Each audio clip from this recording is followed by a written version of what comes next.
France accused of breaking international law by allowing Netanyahu's flight. What a serious violation.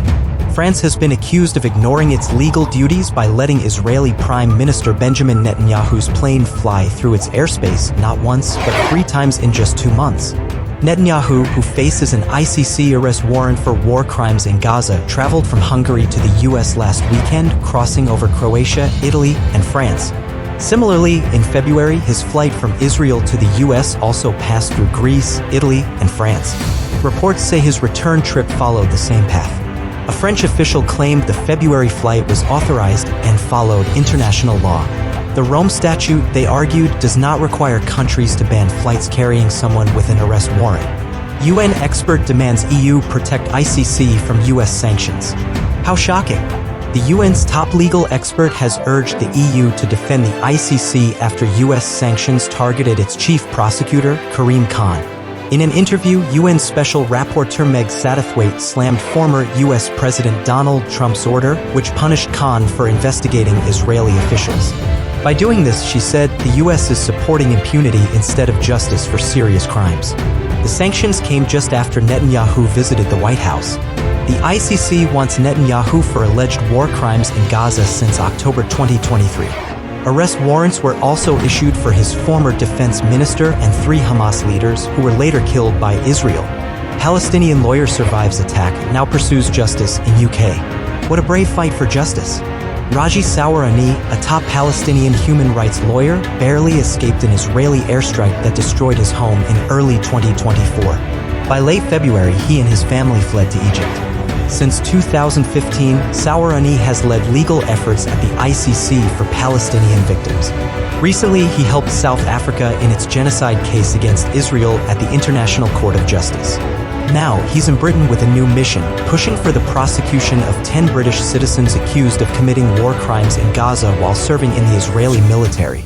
Smoothly connecting the dots, this case highlights the global struggle for accountability, from France's controversial decisions to the ICC's battles and Sawarani's relentless pursuit of justice. Muslim leader urges UK to focus on domestic issues over Gaza. What a controversial statement. The head of the Muslim World League (MWL), Mohammed bin Abdul Karim Isa, has told Britons to talk less about Gaza and more about local problems. Not only that, he warned that poor integration in the UK is a major security risk. Isa, a former Saudi justice minister, claimed the Gaza war has deepened divisions in Britain. The problem of integration, he said, has been made worse by Middle East politics. He urged Muslims and non-Muslims to focus on shared concerns instead. But here's the twist: most Britons, regardless of religion, support a Gaza ceasefire and an arms ban on Israel.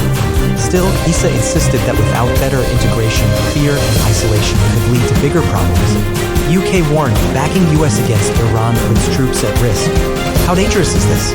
British politicians say blindly following the US toward war with Iran is reckless. Why?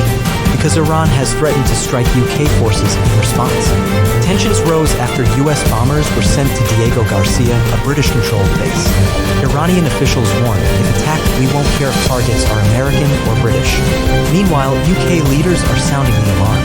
It's irresponsible, said Green Party Deputy Zach Polanski, to let Trump drag us into another war.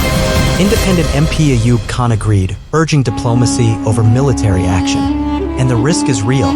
Iran's missiles and drones can reach Diego Garcia, where 4,000 people live. Why risk war, Khan asked, when peace is possible? Criticism grows over UK's pro-war stance. What a risky move.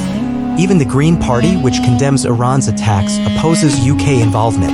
Why are we defending Israel, asked MP Carla Denier, when it could spark a bigger war? Polanski went further, slamming the UK's special relationship with the US. Trump is a global danger, he said. Why side with him instead of pushing for peace? The message is clear: Britain must choose diplomacy before it's too late. Don't forget to like, subscribe, and share the videos.